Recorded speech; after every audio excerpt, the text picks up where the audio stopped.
Section 35 title है stock in trade. इस section में बेसिकली ये डिस्कस किया गया है कि जब आप लोगों ने किसी पर्सन की टैक्सेबल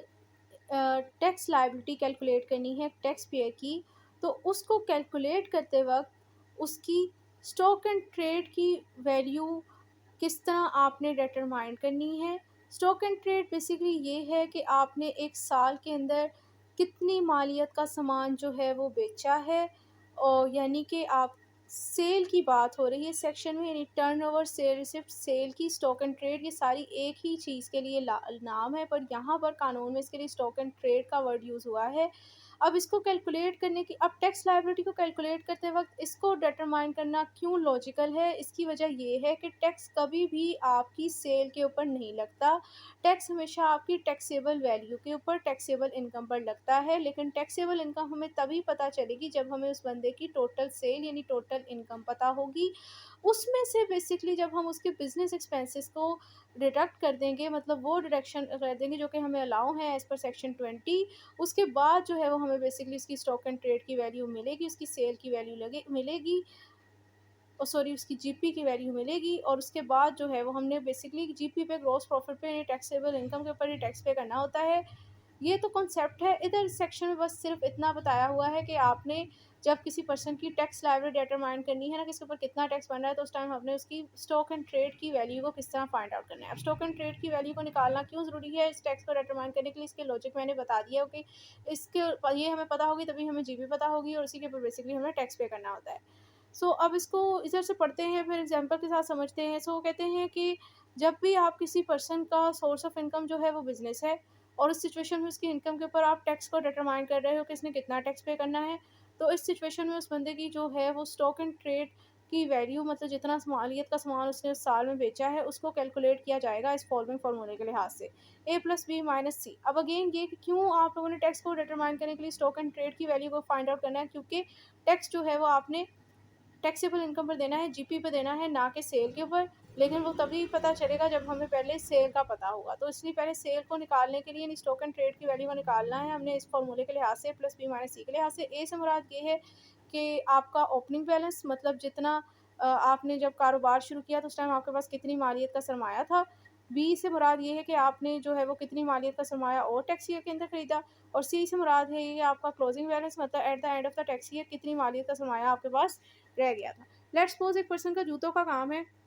10 लाख का उसका सरमाया है, 10 लाख का ही जो है उसने मज़ीद खरीदा है, 10 लाख का उसने बेच दिया। तो स्टॉक एंड ट्रेड उसका 20 माइनस 10, 10 लाख का जो है उसकी सेल है। अब वो उसकी टोटल स्टॉक एंड ट्रेड जो है जितने का उसने सामान बेचा है, यानी उसकी सेल जो है वो 10 लाख है। लेकिन अगेन ये कि टैक्स इसके ऊपर नहीं कैलकुलेट होता, टैक्स हमेशा टैक्सेबल के ऊपर कैलकुलेट होता है। तो इस सेल में से, इसकी टोटल सेल रिसिप्ट में से हम इसके जो बिज़नेस एक्सपेंसेस यानी सेक्शन 20 के अंदर जो डिडक्शन अलाउ है, उनको माइनस करके जो है वो हम इसकी टैक्स, मतलब लेट्स सपोज़ कर लेंगे 4 लाख इसके बिज़नेस एक्सपेंसेस हैं, 2 लाख के बिज़नेस एक्सपेंसेस हैं, तो 8 लाख के ऊपर जो है उसका इसकी जीपी है, इसकी ग्रॉस प्रॉफिट है, इसका टैक्सेबल इनकम है, इसके ऊपर इसने टैक्स पे करना होगा। नेक्स्ट आते हैं, सबसेक्शन 2 में बताया गया है कि ओपनिंग बैलेंस के हवाले से ना 2 पर्सपेक्टिव हैं कि 2 पर्सपेक्टिव, मतलब ओपनिंग बैलेंस लेने के हवाले से ना टैक्स पेयर की हमारे पास 2 पर्सपेक्टिव हैं कानून में। नंबर 1 तो ये कि अगर आपका पुराना कारोबार है, तो इस सिचुएशन में जो पिछले टैक्स ईयर के अंदर जो आपका क्लोजिंग स्टॉक की वैल्यू होती है, वही नेक्स्ट टैक्स ईयर के अंदर आपकी, यानी अपकमिंग टैक्स ईयर के अंदर आपकी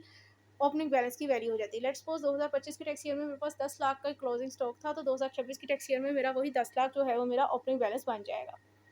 क्लाउज़ बी ये कहता है कि जब आपने नया-नया कारोबार शुरू किया होता है, तो अब इस सिचुएशन के अंदर जो आपने उस कारोबार को स्टार्ट करते हुए जो सरमाया लिया है, उस सरमाए की जो फेयर मार्केट वैल्यू होती है, वही बेसिकली आपका ओपनिंग बैलेंस कहलाती है। अब सबसेक्शन 3 के अंदर ये बताया गया है कि वो जो सरमाया जो कि आपने जब नया कारोबार शुरू किया है, और वो सरमाए की फेयर मार्केट वैल्यू ही आपका ओपनिंग बैलेंस कहलाती है, तो उसकी फेयर मार्केट वैल्यू आपने कौन-सी लेनी है? आया उस टैक्स ईयर की लेनी है जिस टैक्स ईयर के अंदर आपने वो चीज़ ली, या उस टैक्स ईयर की लेनी है जिसके अंदर आपने उसको अपने बिज़नेस में इस्तेमाल किया? तो इसमें इसके हवाले से ये सिचुएशन है, सबसेक्शन 3 में बताया गया है कि आपने उस टैक्स ईयर की वैल्यू लेनी है जिस टैक्स ईयर के अंदर आपने उसे अपने बिज़नेस के अंदर इस्तेमाल किया है उस माल को। लेट्स सपोज़ जैसे कि किसी पर्सन का करेंसी का काम है या ज्वेलरी का काम है, आप फ़र्ज़ कर लें आर्टिफ़िशियल ज्वेलरी का काम है, 2022 के अंदर उसने 10 लाख की आर्टिफ़िशियल ज्वेलरी ली, और 2026 के अंदर उसने उसका काम स्टार्ट किया है आर्टिफ़िशियल ज्वेलरी का, उस टाइम अब उसकी वैल्यू जो है वो 30 लाख है। तो अब इस सिचुएशन में उसका ओपनिंग बैलेंस 10 लाख नहीं 30 लाख कंसीडर किया जाएगा। नहीं, जिस टाइम आपने उस चीज़ को बिज़नेस में इस्तेमाल किया उस टाइम जो उसकी वैल्यू है,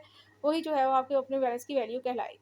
फिर उसके बाद नेक्स्ट हमारे पास आ जाता है कि जो क्लोजिंग बैलेंस की वैल्यू है ना, उसके हवाले से भी दो पर्सपेक्टिव है। नंबर वन तो ये कि जो उस टाइम जितने की जो आपका माल आपने ख़रीदा था और उसकी जो वैल्यू बच गई है, वो मतलब जितने का आपने ख़रीदा था और अब उसी वैल्यू के हिसाब से जो वो बच गया है, लेट्स अगर आपने ख़रीदा था 10 लाख का और 4 लाख का माल बच गया है और 6 लाख का बिक गया है, तो जो 4 लाख आपका एट द एंड, या आपने 20 लाख का माल ख़रीदा था, 10 लाख का बिक गया है और 10 लाख का बच गया है, तो जो जितने का ख़रीदा था ना, वही कॉस्ट जो है वो एक तो वो क्लोजिंग बैलेंस कंसीडर की जाएगी और दूसरी कॉस्ट डिटरमाइन की जाती है नेट रियलाइजेबल वैल्यू के हिसाब से। इन दोनों में से जो कम होती है उसको हम लोग इसकी क्लोजिंग बैलेंस की वैल्यू कंसीडर कर लेते हैं। हम नेट रियलाइजेबल वैल्यू किस तरह निकालती हैं, इसमें ये होता है कि अगर मैं यही चीज़ जो मेरी बच गई है, इसको मैं अब जो आज के रेट में मार्केट में जो इसका रेट है इसमें बेचूँ, प्लस उसको बेचते हुए जो मेरा खर्चा है उसको उसमें से मैं माइनस कर दूँ। मतलब जितने का जो है वो मैं बेचूँ, माइनस जितने का मुझे उसको बेचने में खर्चा है, जो मेरे पास आ जाएगा, वही मेरी नेट रियलाइजेबल वैल्यू कहलाएगी।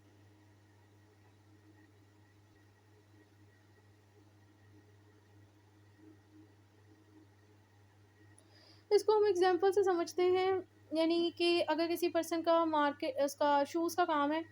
10 लाख का उसका स्टॉक बच गया है क्योंकि 1000 पे पे 1000 1 पेयर ऑफ शूज़ की प्राइस है, तो 1000 मल्टीप्लाई बाय 1000,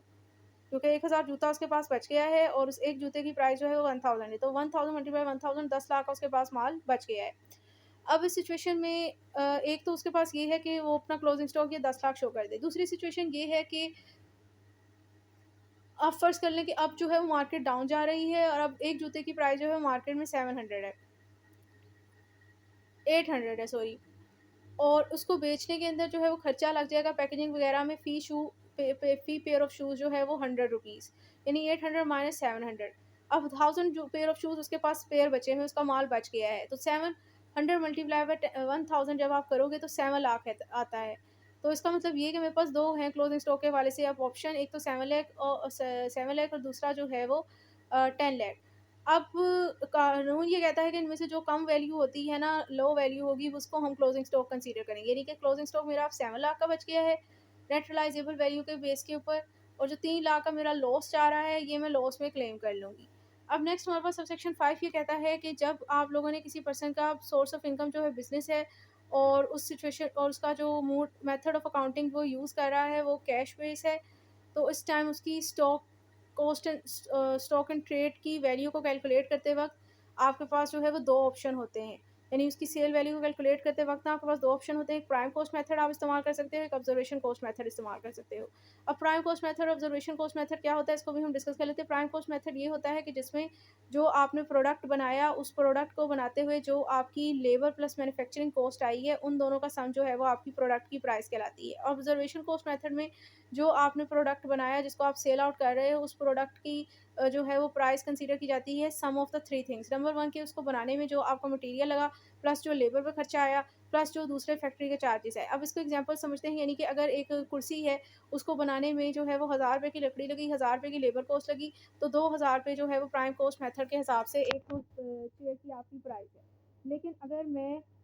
देखूँ कि फैक्ट्री के अंदर वो बनी है, तो फैक्ट्री में बिजली प्लस स्किल वर्कर के ऊपर वो तो लेबर में ही आ जाएगा, बिजली प्लस मशीन जिससे वो बन रही है उसकी मेंटेनेंस पे भी जो है वो अगर 1000 लग गए हैं, तो अब ऑब्जर्वेशन कॉस्ट मेथड के लिहाज से उसी एक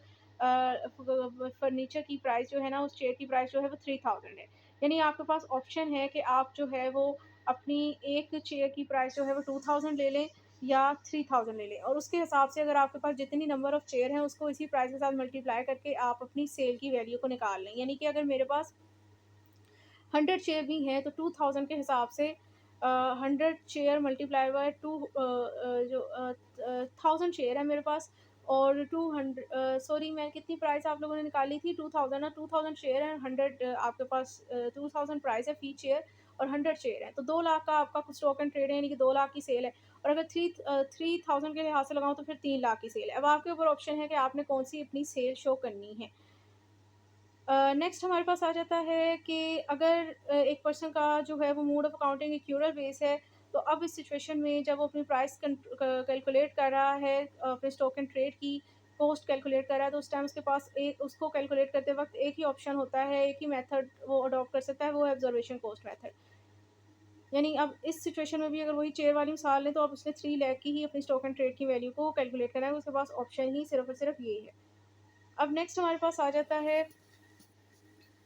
कि अगर जो स्टॉक एंड ट्रेड के अंदर जो आपके पास चीज़ें आप जो सप्लाई कर रहे हो ना, जो आपका माल है, उसकी इस तरह की नेचर है कि वो इज़ नॉट रेडली आइडेंटिफिएबल, यानी उसको एक दूसरे से सेपरेट नहीं किया जा सकता। जैसे चावल हो गए, चीनी हो गई, आटा हो गया।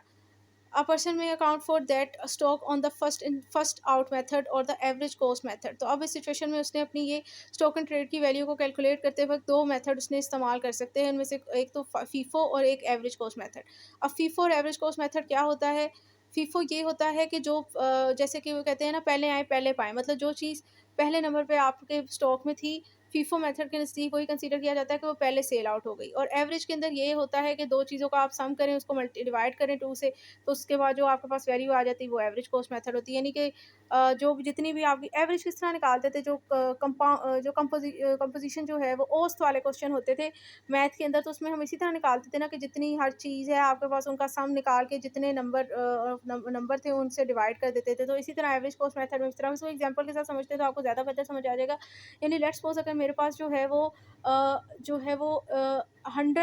अ, 100 चीनी की बोरियाँ हैं, और फ़ी चीनी की बोरी जो है उसकी प्राइस जो है वो 1000 है। इस हिसाब स 2024 के अंदर, इस हिसाब से मेरे पास 2025 के अंदर, सॉरी। इस सिचुएशन में इस हिसाब से मेरे पास 2024 के अंदर जो मेरी सेल है ना,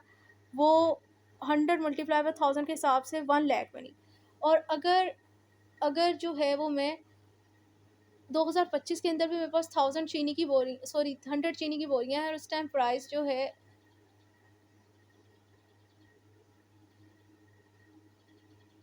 फ़ी चीनी की बोरी की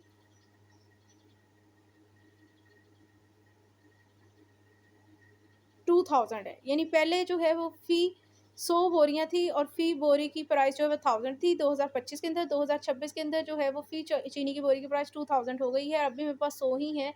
तो अब मेरे पास जो है वो तकरीबन, अब मेरे पास स्टॉक एंड ट्रेड की वैल्यू जो मेरी सेल की वैल्यू बनी है वो 2 लाख है।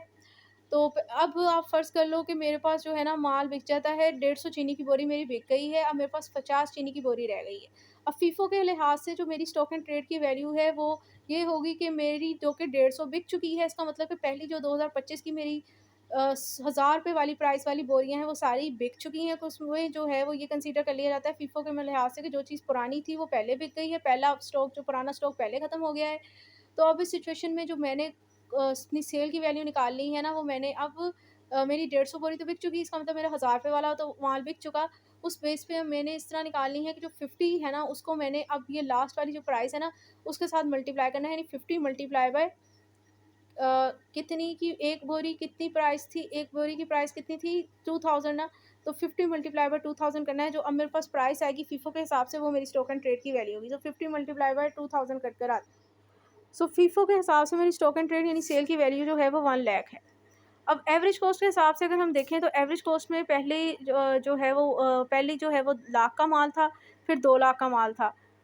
क्योंकि इस एक बोरी की प्राइस जो है वो 1000 रुपया थी तो 1 लाख बन रहा था, और फिर दूसरे टाइम में जो है वो एक बोरी की प्राइस 2000 थी तो फिर 2 लाख बन रहा था। यानी 3 लाख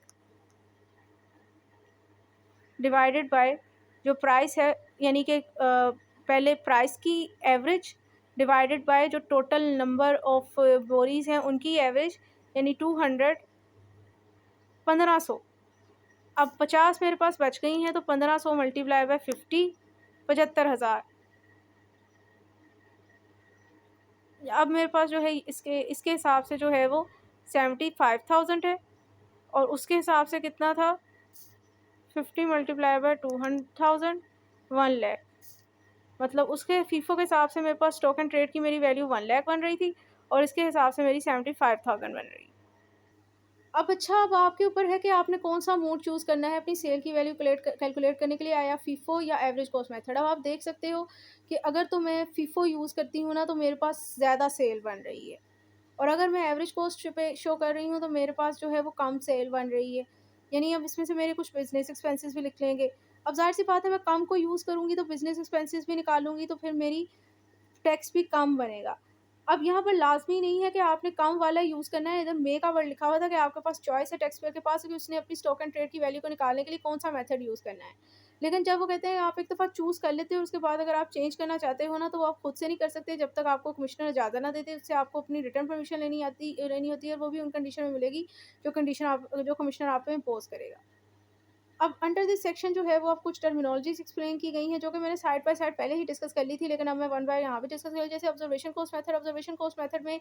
आ जाता है कि जो आपकी means a generally accepted accounted principle under which the cost of an item stock and trade is a sum. यहाँ पर उन्होंने लिखा हुआ है कि जो आपका जिस आइटम को आप अपने बेच रहे हो ना, उसकी कॉस्ट जो है वो सम होती है इन 3 चीज़ों की। नंबर 1 तो ये कि जितना आपकी उसको बनाने में मटीरियल पे खर्चा आया, प्लस जितना उस प्रोडक्ट को बनाने में लेबर पे खर्चा आया, प्लस जितना जो है उसकी फैक्ट्री के जो एक्सपेंसेस बने उसको बनने में, जैसे कि मैंने चेयर वाले एग्जांपल में दे दिए थे। सो ऑब्जर्वेशन कॉस्ट मेथड में जो फाइनल प्रोडक्ट जिसको आप बेच रहे हो मार्केट में, उसकी प्राइस जो है वो सम होती है 3 चीज़ों की। मटीरियल पे जितना पैसा लगा, लेबर पे जितना पैसा लगा,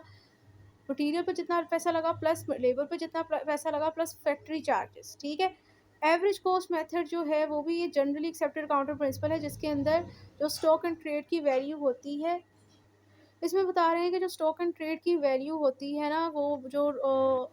average of the cost of the unit on the head के लिहाज से निकाली जाएगी, जैसे कि मैंने पहले एक्सप्लेन कर दिया था एक एवरेज कॉस्ट मेथड के अंदर, आपको एग्जाम्पल के साथ समझा दिया था। अब डायरेक्ट लेबर कॉस्ट से मुराद वो कॉस्ट आएगी जो कि आपकी जो स्टॉक एंड ट्रेड में जो आप चीज़ बेच रहे हो ना, उसको बनाने में, मैन्युफैक्चर की प्रोडक्शन में आपकी लेबर के ऊपर ही पैसे लगे। जैसे कि अगर कोई कारीगर, आपने आपका कपड़े का काम है और उसको सूटों को बना रहे हो आप, तो उसकी सिलाई के लिए दर्जी को जितने आपको पैसे देने पड़ रहे हैं वो डायरेक्ट लेबर कॉस्ट में आ जाएँगे। डायरेक्ट मटीरियल कॉस्ट में भी वही आएगी, मतलब जो चीज़ आप मार्केट में बेच रहे हो, उसको बनाने में जो मटीरियल के ऊपर जो आपके पैसे लग रहे हैं। इधर भी लिखा हुआ है कि cost of material that become an integral part of the stock and trade manufacture produce, मतलब जो चीज़ आप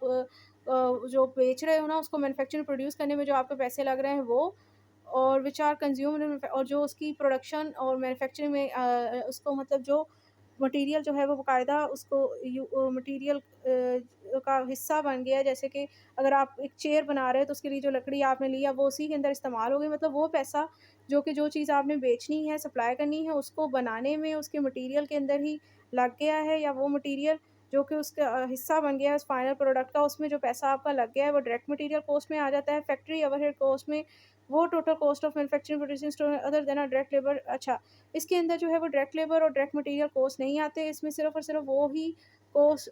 total cost of manufacturing stock and trade में आ जाती हैं, मतलब जो दूसरे खर्चे वगैरह हो जाते हैं उस चीज़ को प्रोड्यूस करने में वो आ जाते हैं, लेकिन इसमें डायरेक्ट लेबर और डायरेक्ट मटीरियल कॉस्ट नहीं आती। जैसे कि उसको बनाने में जो है वो बिजली लगी, फैक्ट्री के अंदर वो बनी, प्लस जो उस मशीनों को जिसके थ्रू वो इस्तेमाल हुई, जो इक्विपमेंट्स को तेज़ करने में और उनकी मेंटेनेंस पे पैसे लगे, वो सारी चीज़ें आ जाएँगी। फर्स्ट मेथड यानी फीफो, इसके अंदर ये कंसीडर किया जाता है कि जो चीज़ जितनी पुरानी है वो कंसीडर कर ली जाती है कि पहले वही जो है वो सेल आउट हुई है। मतलब स्टॉक एंड ट्रेड की वैल्यू को निकालते वक़्त हमने इसमें ये कंसीडर करना होता है कि जो चीज़ पुरानी थी वो पहले बिक गई है, तो अब जो लास्ट में बच गई है उसके हिसाब से आपने स्टॉक एंड ट्रेड, मतलब जो अब लास्ट में उस चीज़ स्टॉक में जो वैल्यू बची है उस हिसाब से आपने अपनी स्टॉक एंड ट्रेड की वैल्यू निकालनी। जैसे मैंने आपको चीनी की बोरी के साथ एग्ज़ाम्पल के साथ समझाया भी था।